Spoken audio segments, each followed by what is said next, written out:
Bezrat Hashem, ce cours de Dvar Malchut sur Koach Sivan, Koach, la force, c'est aussi Koach, la valeur numérique de 28 Sivan, c'est pour le Ilou Nishmat de Raphaël David Ben Yosef. Alors Koach Sivan, c'est très bientôt, le Rabbi va expliquer, il analyse et il développe et il exprime et il nous donne des enseignements essentiels sur le mois de Sivan. D'abord, il commence par nous dire que le mois de Sivan, c'est le mois pendant lequel a été donnée la Torah. Mais ce n'est pas seulement le jour pendant lequel la Torah a été donnée qui est important. C'est tout le mois de Sivan, il est lié avec le don de la Torah, et plus particulièrement Koach Sivan, le 28 du mois de Sivan. D'ailleurs, il rapporte Rav Frisda. Rav Frisda, il a dit « Dieu béni soit-il a donné la Torah Meshulechet, triple. Pourquoi ? Parce que la Torah, elle comprend la Torah, les Nevi'im et les Ktuvim. La Torah, les 5 livres du Chumash, les prophètes et les écrits. Ou bien tu peux aussi la diviser en trois, enfin dire qu'elle a trois parties en disant qu'il y a la Torah écrite, Torah Shebirta, il y a la Torah orale, Torah Shebalpé, et il y a la Torah Nistar, la Torah, la partie profonde de la Torah cachée. Donc Dieu il a donné la Torah qui est Meshulechet, qui est triple, au peuple Meshulash, qui est au peuple lui-même qui est lui aussi il est triple. Pourquoi ? Parce qu'il y a des Kohanim, des Lévi'im et Israël. Par l'intermédiaire de l'homme, qui est le troisième de sa mère, c'est un peu bizarre en hébreu, mais en français, mais ça veut dire que c'est sa mère, elle a eu Myriam et Aaron, et elle a eu Moshe. Moshe est arrivé en troisième. Le troisième jour, Yom Shlishi le Prisha, c'est-à-dire le troisième jour, parce que avant qu'il donne la Torah, le peuple juif, il a dû être séparé, il se préparait, il se purifiait pour recevoir la Torah. Et le troisième mois, c'est le mois de Sivan. Donc c'est le mois de Sivan qui est le troisième mois. Donc qu'est-ce qu'on voit ? On voit que le chiffre 3 déjà dans la Torah, il représente, qu'est-ce que c'est le chiffre 3 ? C'est Chazaka. C'est-à-dire qu'une chose qu'on accomplit 3 fois, elle prend une valeur particulière. Mais Koach, c'est le chiffre 28. Et c'est une triple Chazaka. C'est 3 fois 3, ça fait 9. Fois 3, ça fait 27. Et ça précède le chiffre 28, c'est le Koach Sivan. Donc Koach Sivan, il représente, comme il est lié avec le mois de Sivan, il représente le don de la Torah. Et Koach Sivan, c'est le dévoilement de la partie révélée de la Torah, et aussi notre travail qui consiste à dévoiler sa partie profonde. Pourquoi ? Parce qu'avant le don de la Torah, il y avait une séparation entre les niveaux, les mondes supérieurs et notre monde, qui est le plus bas de tous les mondes. Et le don de la Torah, il met fin à cette séparation. Il permet au divin de pénétrer dans la matière même de ce monde, puisque les mitzvot qu'on accomplit, la majorité des commandements divins qu'on accomplit, sont accomplis au moyen de la matière. Donc faire une demeure pour Dieu, ça signifie faire de ce monde matériel une demeure pour la parole divine. Faire pénétrer la parole divine dans la matière de ce monde, dans la matière par laquelle qu'on utilise pour accomplir les commandements. Chaque fois qu'on accomplit un commandement divin, on sanctifie la matière de ce monde. L'exemple peut-être un des exemples les plus expressifs, c'est un champ. Un juif possède un champ. Le fait qu'il va réserver une PA, une partie de son champ pour les pauvres, le champ il prend une toute autre dimension à ce moment-là. À partir du moment où tu donnes aux pauvres, alors tu peux dormir tranquille. Hein. Il y a l'histoire du Baal Shem Tov où il disait qu'une nuit il n'arrivait pas à dormir. Et il se tournait dans tous les sens, il n'arrivait pas à dormir, et puis à un moment il s'est tourné. Et il a demandé à son épouse, il lui a dit, est-ce qu'il n'y a pas de l'argent quelque part ici dans la maison ? Alors il a dit, oui, j'ai reçu une petite somme d'argent, je l'ai mise dans le tiroir. Il dit, c'est pour ça que j'arrive pas à dormir. Il s'est levé, il a pris la somme d'argent pour aller la donner à un pauvre. Et après il a trouvé le sommeil. Donc, Koach Sivan, c'est Aïnou Netinat HaKoach, elle nous donne la force, elle donne la force à tous les juifs, Vaev Sharout, et à la possibilité de les hardir, de faire pénétrer la Elokut le divin, à l'intérieur de ce monde.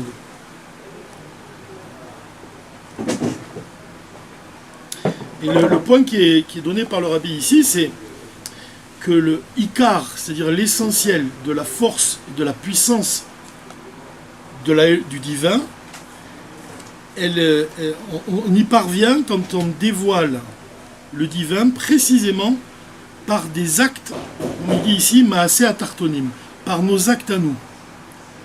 Il y a un juif qui se sent petit, quand il est à partir du moment, comme dit Moshe Rabbeinu, il dit Anachnouma, que sommes-nous? Quand il a le bitoul, quand il est soumis totalement à Dieu, cette qualité-là, elle va imprimer à ses actes, au commandement qu'il va accomplir, la qualité nécessaire pour faire pénétrer réellement le divin dans le monde. Donc le mot est important ici. Aliédé Maaseh Atartonim.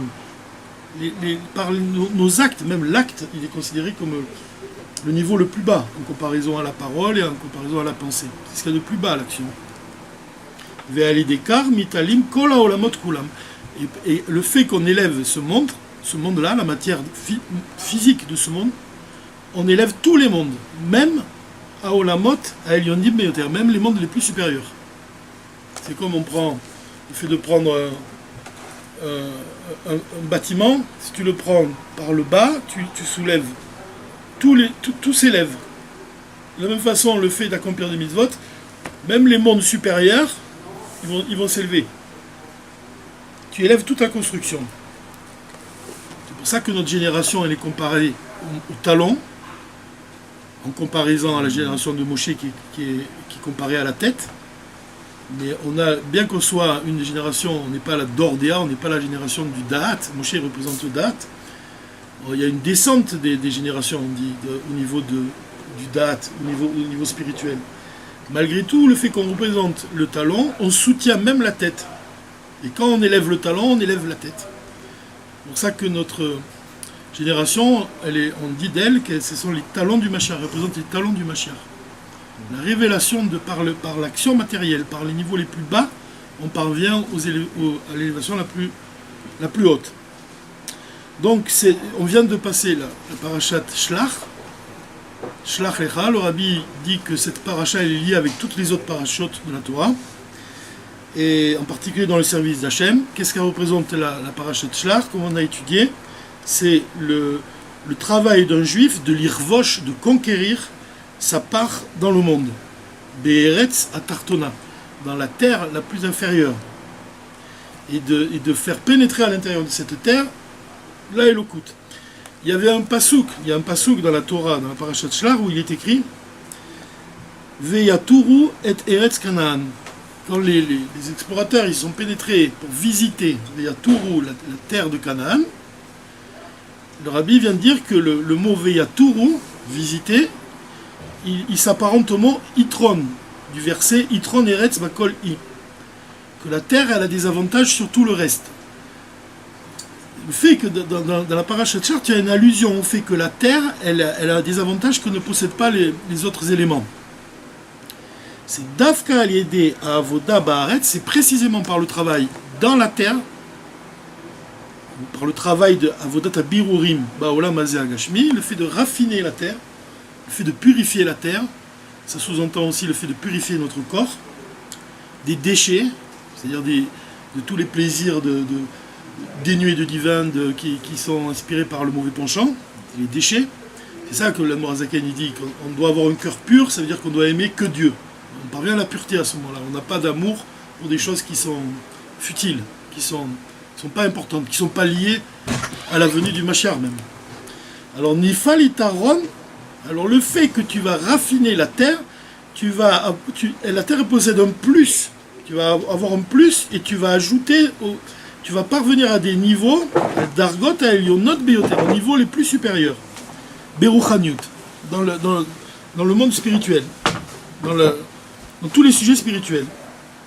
Qu'est-ce que c'est la terre dans l'enchaînement des mondes? Elle représente quoi? C'est la séphira la plus basse. C'est laquelle? Séphira de Malchut. Alors le Rabbi vient te dire que c'est précisément cette séphira de Malchut, bien qu'elle soit la plus basse des 10 séphirotes du monde d'Atsilut. Pour rappel, on peut dire que la séphira de Malchut, c'est le souffle de Dieu qui qui crée les mondes, qui les maintient en vie, qui les porte à l'existence, qui les vitalise sans arrêt. C'est le souffle divin, le deuxième Hé du Shem Havayé. Cette séphira-là, elle reçoit sa lumière des autres séphirotes. Exactement comme la lune, elle reçoit sa lumière du soleil. Mais la lune, elle ne possède pas une lumière qui est à elle. Elle n'a pas de lumière. Toute la lumière de la lune vient du soleil. De la même façon, la séphira de Malchut, c'est la dernière de toutes les séphirotes. Elle ne possède rien de par elle-même. C'est pour ça qu'on la compare à un dalet. Parce que le dalet en araméen, le dal, c'est un pauvre. La séphira de Malchut, elle est pauvre, elle ne possède rien, comme le roi David. Qu'est-ce qu'il dit le roi David? Il dit qu'il se considère comme un pauvre. Même le Mashiach, il se considère comme un pauvre. Ça montre leur soumission la plus totale, la plus parfaite. De la même façon, comme un élève qui vient à un cours de Torah et qui écoute un cours de Torah, si on dit dans l'Admor HaZaken qu'à la table du Maguid de Mezrich, parmi tous les élèves qui avaient autour de la table, et il y avait des grands qui sont sortis de là, que des grands qui sont sortis de la table du Maguid de Mezrich. Il dit le plus grand c'était l'Admor HaZaken. Pourquoi? Parce que lui, pendant le cours, il disait rien. Il écoutait. Comme la séphira de Malchut, elle reçoit sa lumière de toutes les autres séphirotes, de Yisod. Alors le Rabbi vient nous dire que le Itaron, comme on dit, le Itaron de la terre, le plus que possède la terre, le plus que possède Malchut, c'est le fait que c'est par elle, elle reçoit en elle toute la lumière de toutes les séphirotes qui la précèdent, et c'est elle qui va la révéler dans le monde de manière concrète.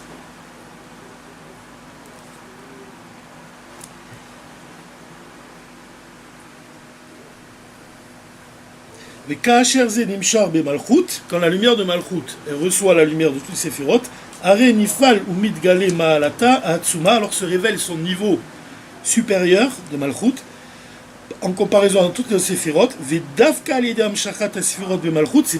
parce que les séphirotes vont se dévoiler leur lumière de Malchut, Baot Gam En Giloui, qu'elles vont se dévoiler elles-mêmes. C'est l'intermédiaire Malchut. C'est grâce à elle qu'on va pouvoir connaître le Chesed, qu'on va pouvoir connaître la Gvura, qu'on va pouvoir connaître Tiferet, Netzach, Od, Yesod. C'est Malchut qui va les révéler. Les fiches de Sephirat Malchut, Izo Amevia Kol Davar les Shlemut. Donc elle reçoit une chose et elle amène à sa perfection. C'est intéressant. C'est comme l'élève, il va recevoir du Rabbi, de Lubavitch, un enseignement. Il va mûrir en lui cet enseignement, comme on dit, il y avait des chassidim, il restait des heures assis sur un banc à méditer à ce qu'avait dit le rabbi. Il répétait pendant la semaine entière tout le Mahamar par cœur du rabbi. Donc il intégrait en eux, il le vivait. Et donc il porte les paroles du rabbi à la perfection, parce qu'il le révèle dans le monde concret.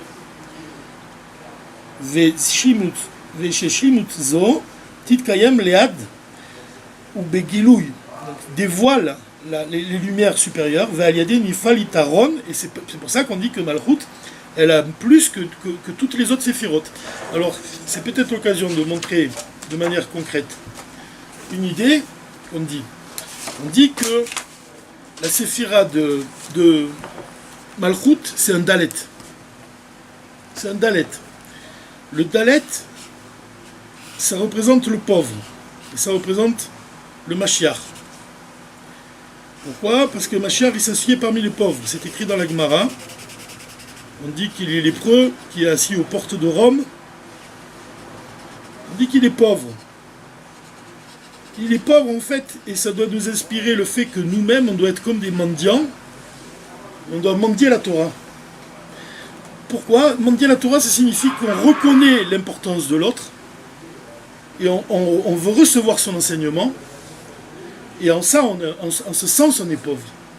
C'est-à-dire qu'on n'a pas d'orgueil, on n'estime pas qu'on sait quelque chose. On pense qu'on n'a rien, comme la séphira de Malchut qui n'a pas de lumière de par elle-même.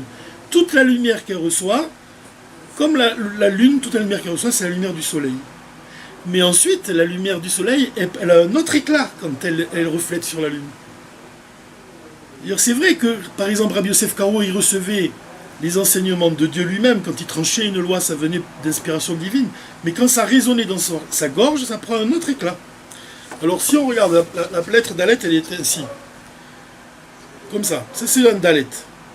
Maintenant, qu'est-ce que c'est le pauvre? Il reçoit. Qu'est-ce que c'est le plus haut niveau? Qu'est-ce que chaque juif, il attend au plus profond de lui? c'est le révèlement, la révélation pardon, de la 50e porte de la connaissance. C'est la Torah Chadasha Mi'etitetse. C'est la Torah, une Torah nouvelle sortira de moi. C'est Firat Omer, on compte 49, et le jour de Shavuot, on reçoit la 50e porte. Le chiffre 50, c'est la Torah nouvelle. C'est quelle valeur numérique? C'est un Nun. Si on fait un Nun ici,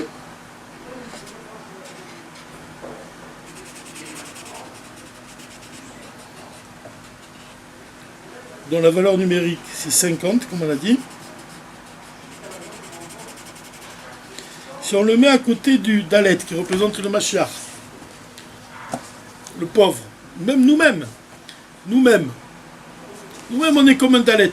On doit se considérer comme un pauvre, on ne doit jamais avoir d'orgueil. La 50e porte, le chiffre 50, la lettre Nun, c'est la Torah de Dieu. Le Zohar il dit que quand on les assemble les deux, on obtient un Taf. Et ça, c'est la Torah Chadasha. Le Taf, c'est la Torah. La dernière lettre de l'alphabet hébraïque. Donc c'est cette idée-là qui est donnée ici par le Rabbi. Le Rabbi il nous dit que c'est précisément par la pauvreté qu'on peut recevoir le plus haut dévoilement.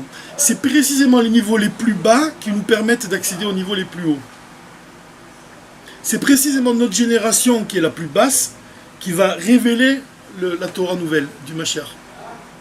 C'est l'idée qui est donnée ici, c'est l'essentiel du Dvar Malchut de la paracha Korach, Korach Sivan, c'est-à-dire du jour de Korach Sivan, pas la paracha. Puisque là on est dans la paracha Korach cette semaine. Mais Korach Sivan il tombe toujours après la paracha Shlach Lecha. Donc cet enseignement il est essentiel. De comprendre que la terre elle possède un plus, que la Séphira de Malchut elle possède un plus, qui nous permet d'accéder aux niveaux les plus hauts.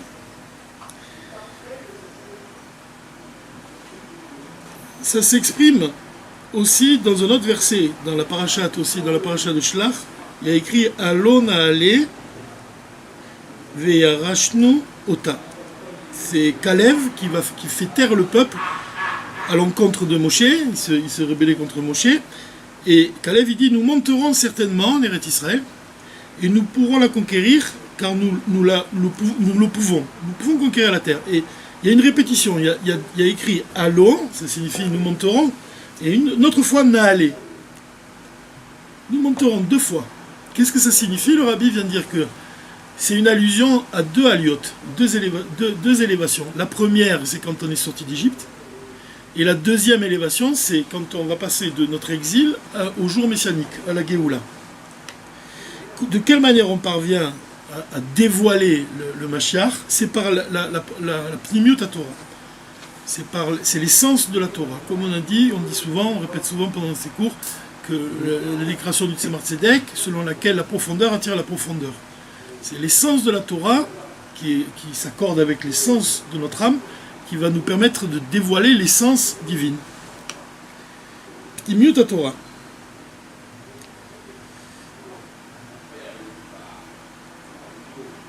Si le Rabbi il vient de nous rappeler, il nous dit qu'on sait que chaque millénaire, il correspond à un jour, et le 7e millénaire, c'est la Géoula Atida, la délivrance, et il représente au jour du Shabbat, Yom Shekulo Shabbat, Menucha Lechaya Olamim, le jour où il sera un Shabbat éternel. Veimken Kayom, en ce moment, aujourd'hui, nous nous trouvons dans le 6e millénaire, dans la deuxième partie du 6e millénaire, Areanu Be'erev Shabbat, donc on est Erev Shabbat, chez la Géoula, précède la Géoula. Et de la même manière qu'on goûte les plats du Shabbat avant l'entrée du Shabbat, on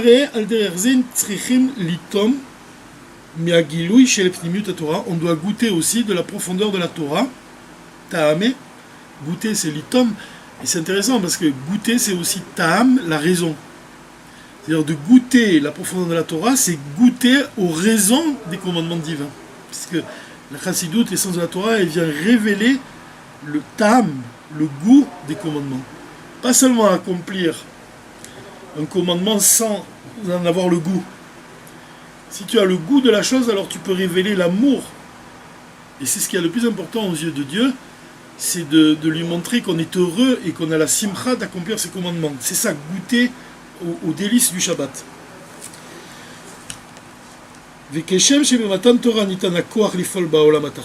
la même manière que le don de la Torah il nous a permis d'agir dans ce monde inférieur, de la même façon, Torah, par le dévoilement de la profondeur de la Torah, cela nous donne la force aussi de faire une demeure pour l'essence divine. Et là, il y a un enseignement qui est important et profond.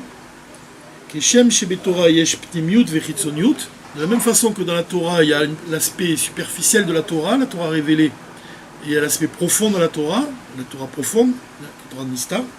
Car même quand on parle de la lumière divine, la Kedusha divine, il y a aussi des niveaux dans la Elokut, dans le divin, chez En Beprinat Galia de Kodesha Berichu, le niveau dévoilé de la sainteté et le niveau caché de la sainteté.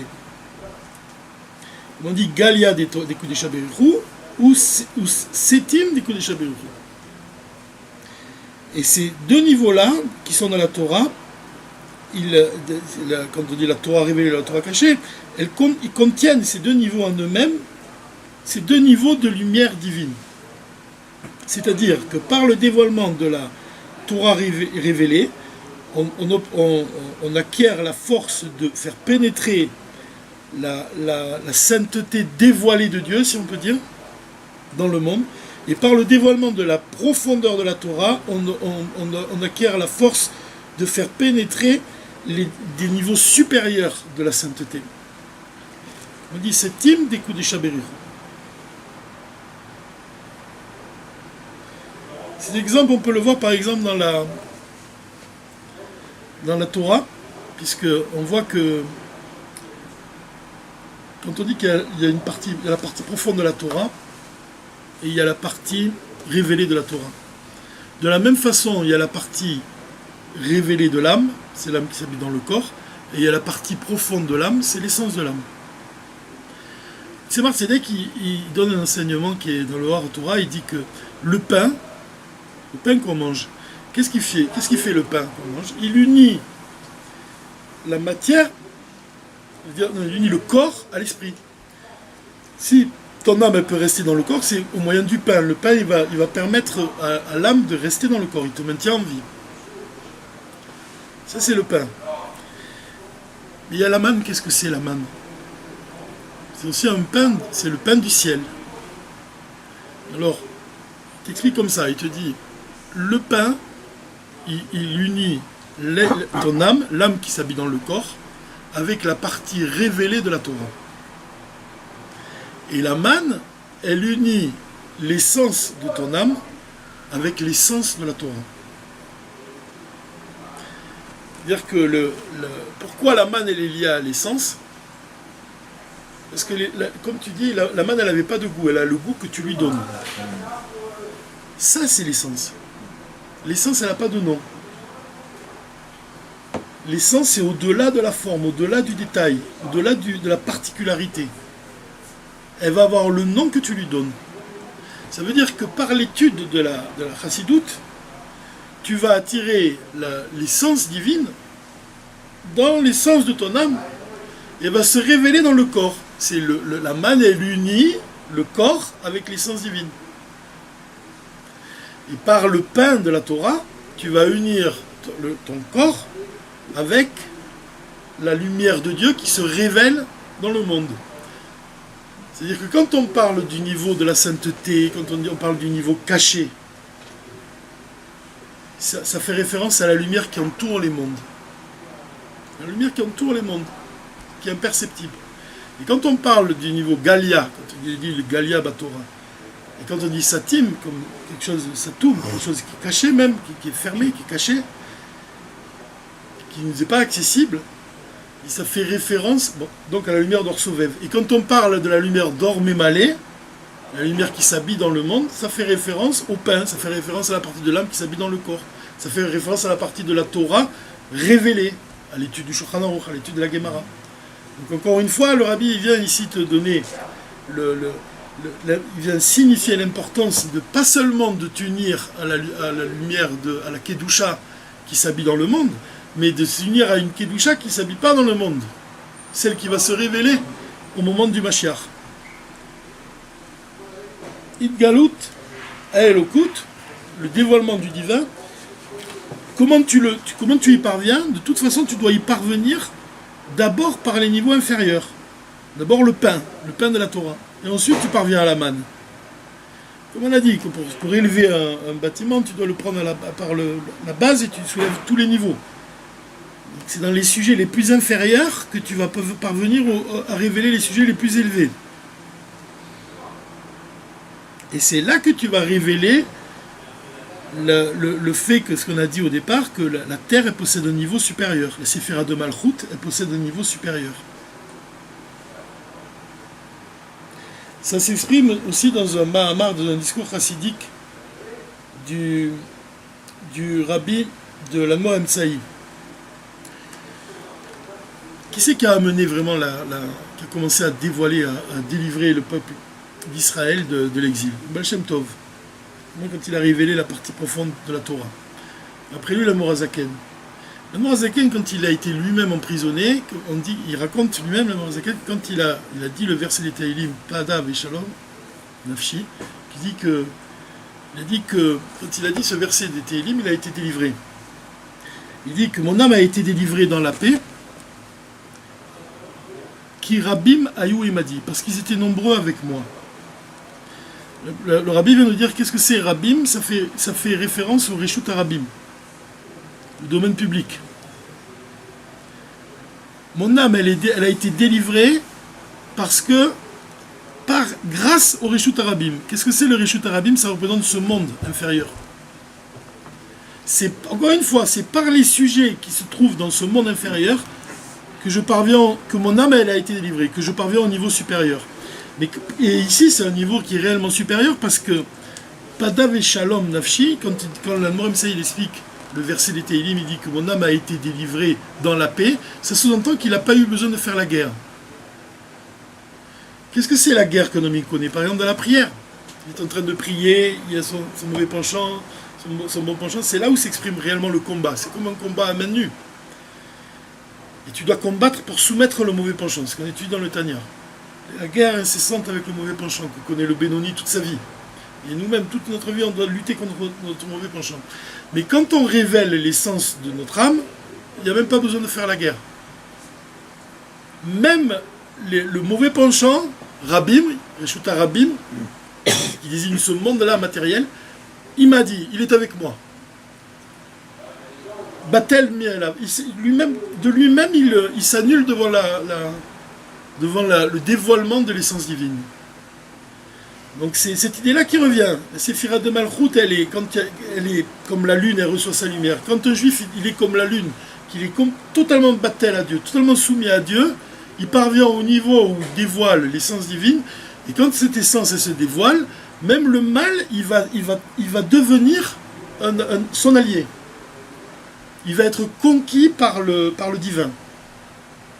Padav et Shalom Nafshi, qui Rabim Ayou et m'a dit. Dieu a délivré mon âme de la paix parce qu'ils étaient nombreux avec moi.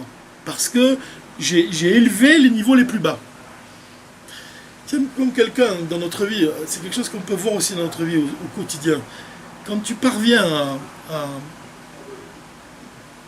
élever ou aider, comme dit le Baal Shem Tov, celui qui aide un juif, il sauve un juif, il sauve le monde entier. C'est cette idée-là.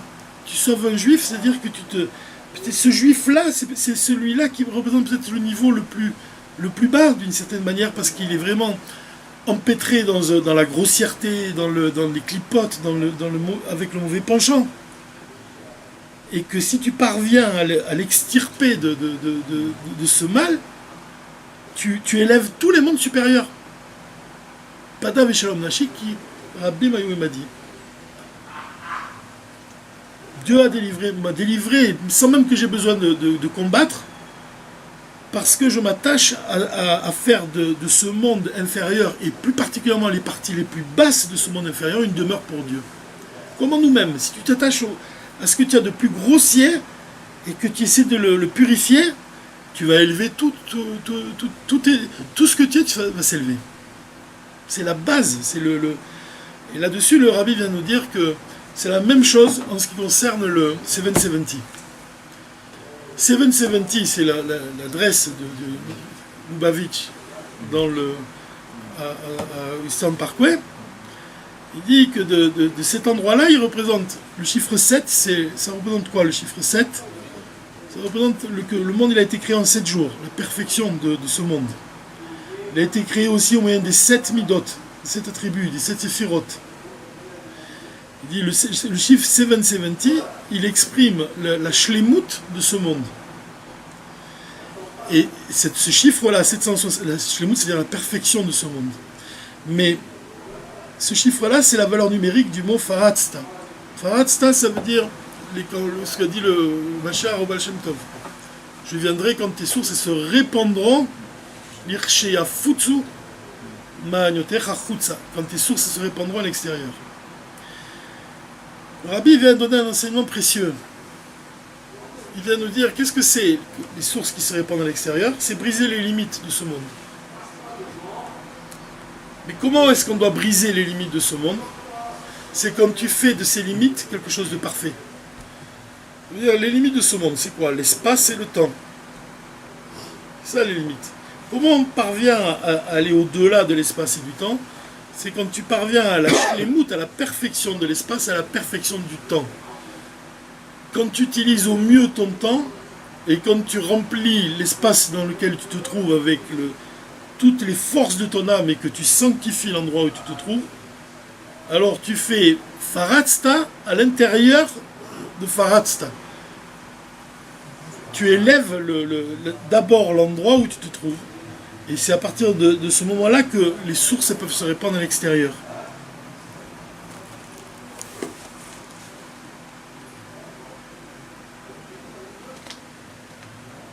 C'est le chiffre 770. Dans les mots du Rabbi peut-être. Ici le Rabbi le dit, parce que c'est intéressant dans ces mots. Vous allez voir comment il le dit lui-même. Sur le 770.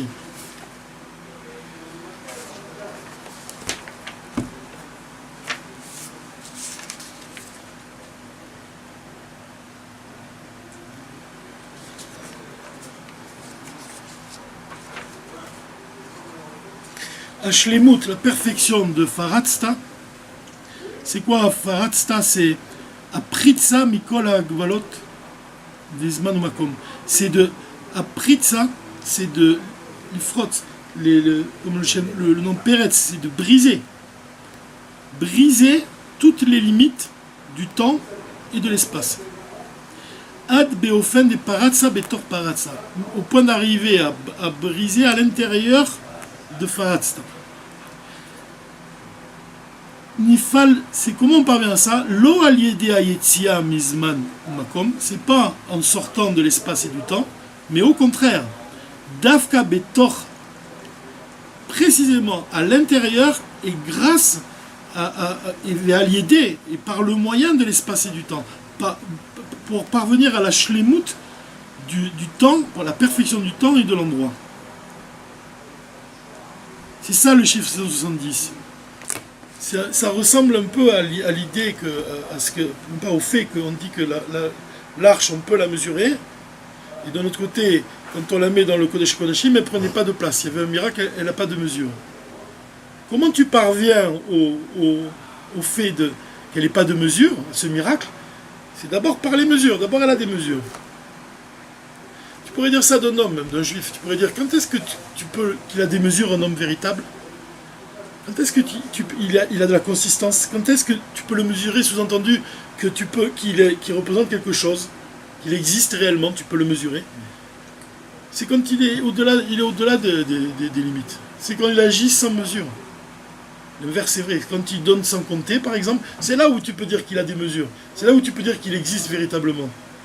De la même façon, le Rabbi vient de dire ici que le 770, c'est un endroit. Au niveau de l'espace, tu vois que tous les juifs, ils sont sans cesse en train d'étudier la Torah, donc ils sanctifient l'espace dans lequel ils sont. Au niveau du temps, il n'y a pas de limite non plus. Tu peux y aller le jour et la nuit, tu vois des juifs sans arrêt en train d'étudier, tu vois Vat Israël du matin au soir, sans arrêt. Donc ils agissent à l'intérieur de l'endroit même. Et c'est ce qui fait que la lumière de l'endroit, elle va parvenir même dans le monde entier. C'est comme ça qu'on arrive à répandre les sources à l'extérieur. Maintenant, pour finir, peut-être juste dire les mots du Rabbi comme dire que Koar Sivan, donc. On a dit que c'est quoi? C'est de faire pénétrer le divin dans le monde.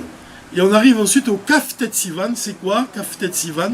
Ça représente le lien d'un juif avec Dieu.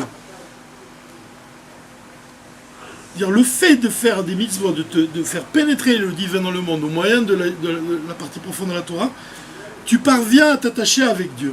Tu parviens à t'attacher, à créer un lien avec Dieu qui est au-delà qui existe. Ce lien, il existe toujours de toute façon, mais tu le révèles. Alors là-dessus, comme ça, c'est écrit. Vaïnian, le Rabbi explique, il dit que la Torah, le Zohar, il dit que la Torah, Israël et Dieu, ça fait une seule chose.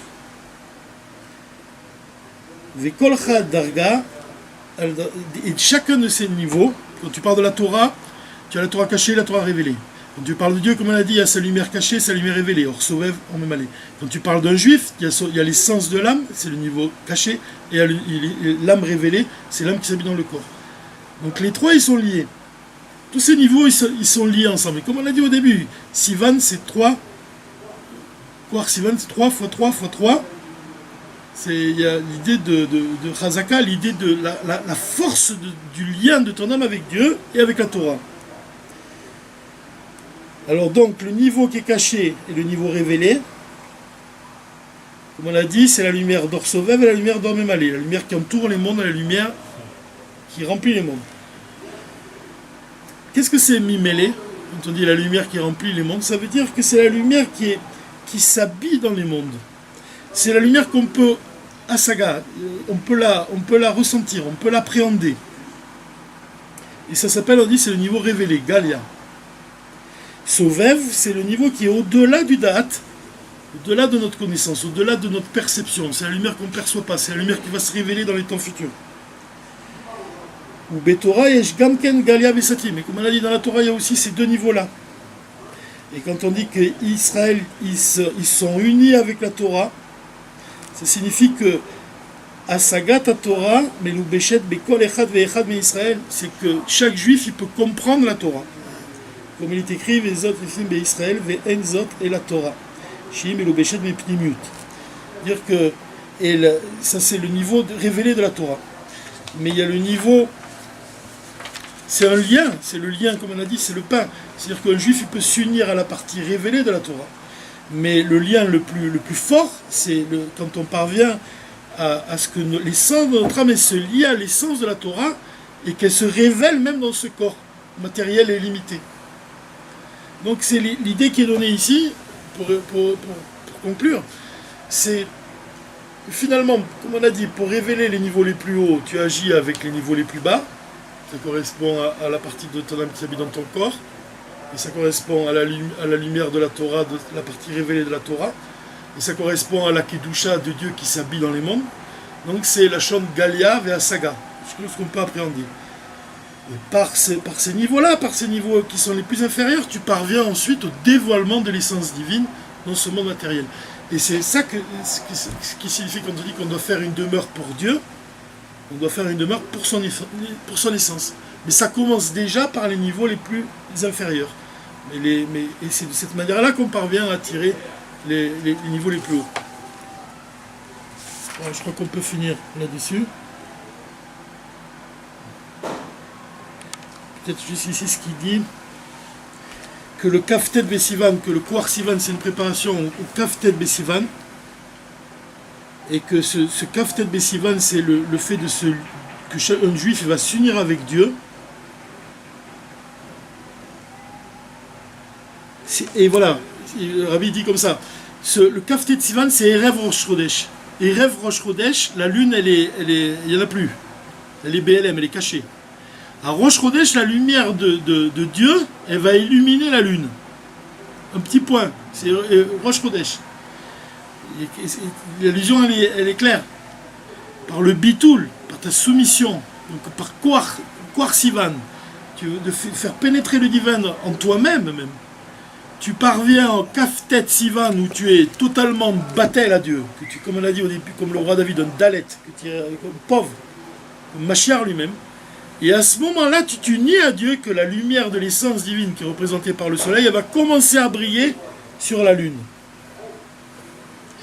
Et là, le rabbi conclut, il dit que l'union entre Dieu et un juif, c'est que Dieu il a besoin il s'associe avec nous. Il a besoin de nous, et évidemment nous-mêmes on a besoin de lui pour provoquer la Géoula, la délivrance future. Il y a une très belle expression du rabbi ici, on peut finir là-dessus, c'est que le rabbi il dit que le Ikar c'est le Maasé. Le Ikar dans notre vie c'est notre action. Il dit que chez Dieu, il y a aussi cette idée-là, que le Maasé Beikar chez Dieu, l'acte le plus important pour Dieu, c'est de provoquer la venue du Mashiach.